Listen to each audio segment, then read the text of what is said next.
Kita akan mulai ya.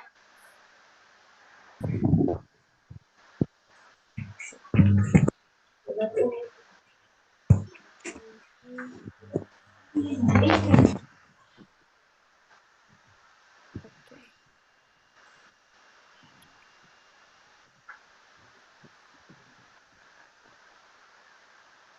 1, 2, 3.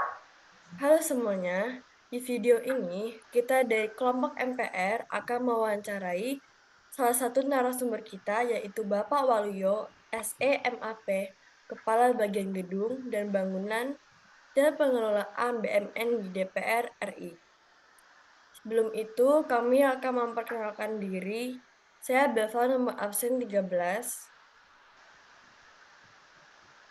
Saya Paji dan nomor absen 5.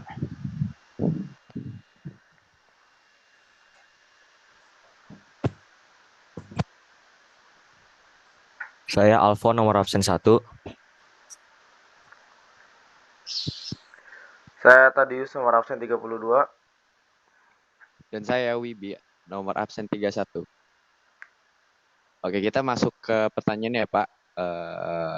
Pak. Ya, Pak. Oke, pertanyaan yang pertama Pak. Apakah MPR bisa memberhentikan presiden dan wakil presiden? Bagaimana mekanismenya dan apa landasan hukumnya Pak? Mohon maaf adik-adik, sebenarnya saya di instansinya itu DPR. Tapi mungkin akan saya bantu menjawab ya.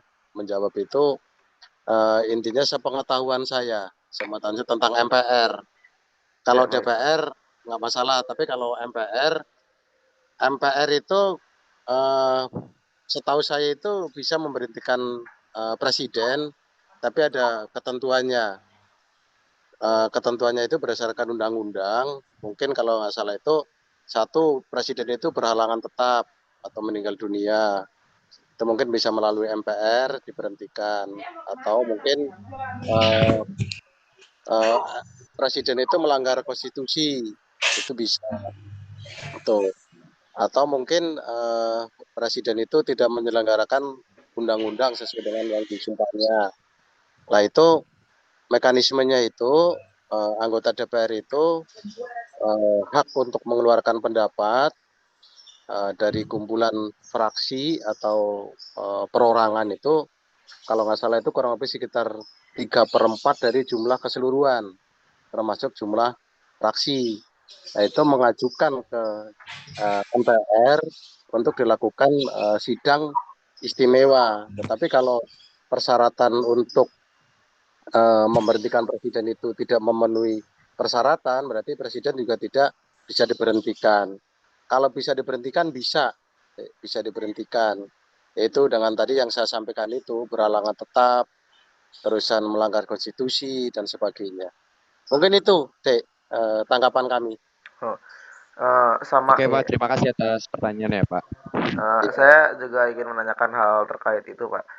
MPR DPR kan juga tadi kata Bapak mampu menurunkan presiden ya Pak. Kalau instansi lain seperti mungkin sesama MPR atau DPR itu bisa saling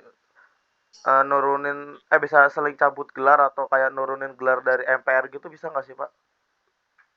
Gelar apa itu, Dek? Kayak misalkan MPR kan dipilih dari DPR yang kumpul ya Pak, yang dipilih. Ya, Nah, anggota MPR itu terdiri dari anggota DPR dan anggota DPD. Nah iya, misalkan itu kan pasti naik tingkat daripada DPR dan DPD.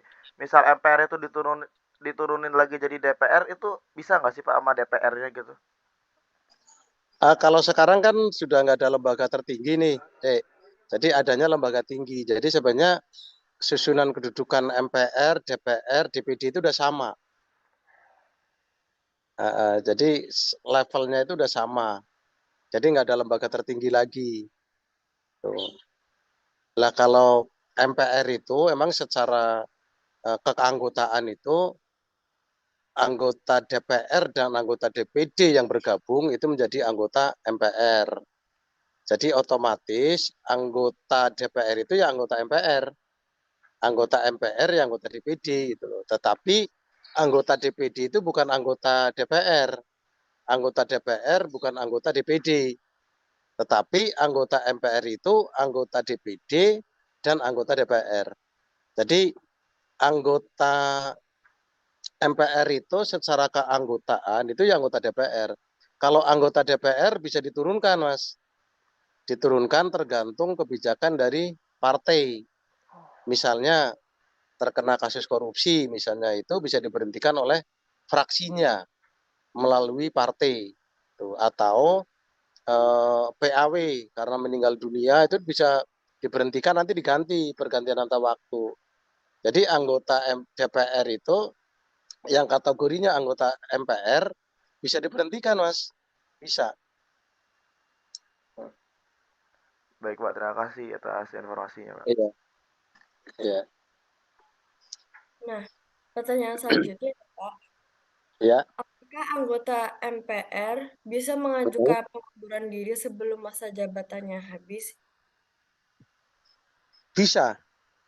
Karena hak dipilih dan hak memilih kan emang setiap kewarganegaraan punya. Seketika dia menduduki salah satu anggota atau pimpinan, itu mengundurkan diri boleh. Contoh karena salah dulu itu Pak Menteri Agama atau Pak Safruddin siapa ya, kalau nggak salah itu dia jadi pimpinan MPR. Seketika beliau ditunjuk menjadi menteri, dia mengundurkan diri jadi anggota MPR. Tuh. Pindah ke legislatif. Kalau nggak salah ya, bisa mengundurkan diri bisa. Ya, Pak. Terima kasih jawabannya, Pak. Iya.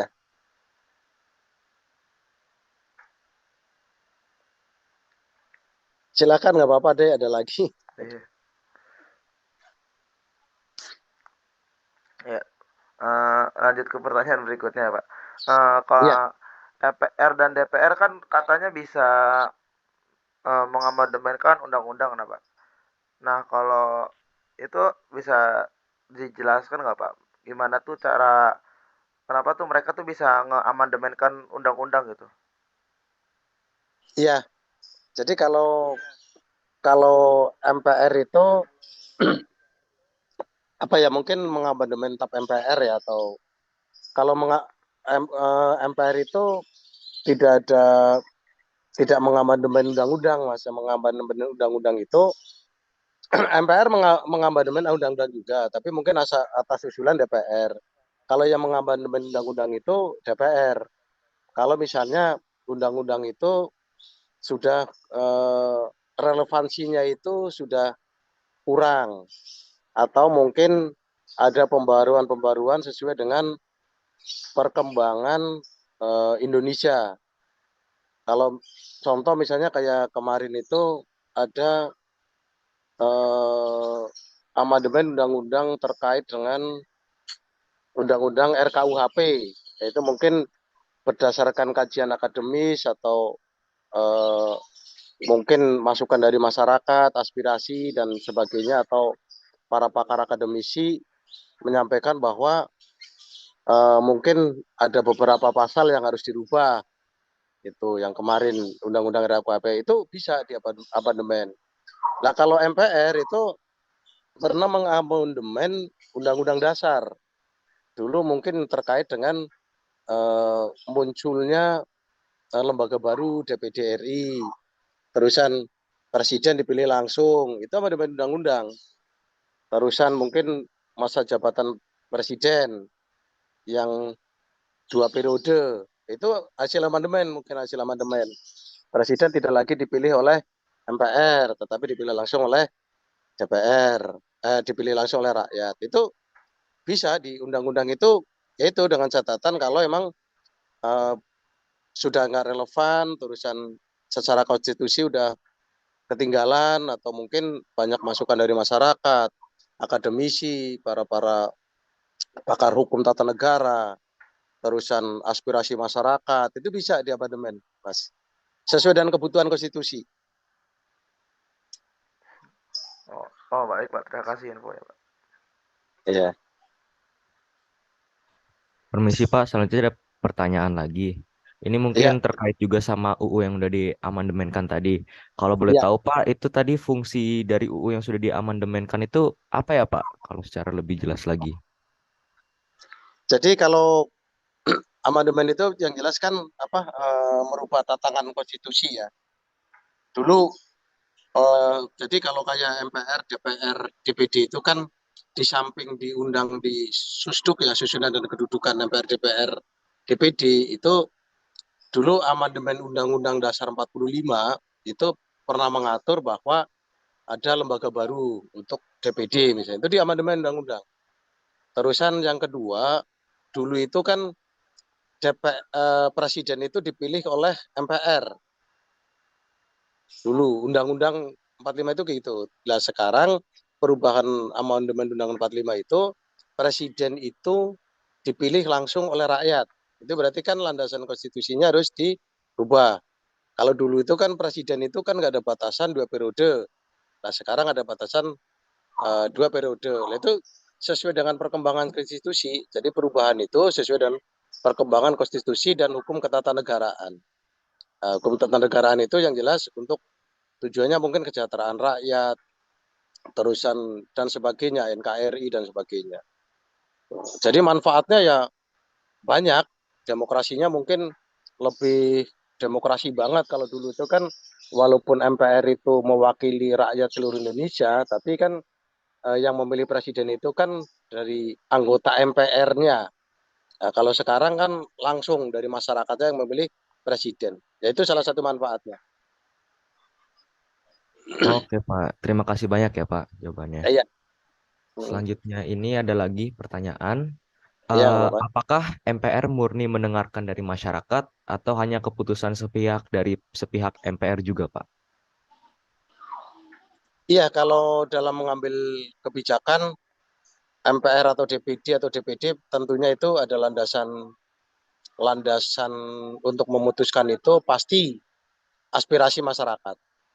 Terusan beliau-beliau ini pasti turun ke bawah untuk memberikan kajian, mendapatkan masukan, menyerap aspirasi, terusan mengundang para pakar, berdiskusi dengan orang yang belum sependapat, misalnya di kontroversi itu eh, pasti akan diajak bicara lah, baru itu memutuskan. Jadi DPR, MPR atau DPD itu nggak mungkin dia akan memutuskan sepihak. Nah, dia akan memutuskan tetapi dengan persetujuan berbagai pihak untuk memberikan masukan.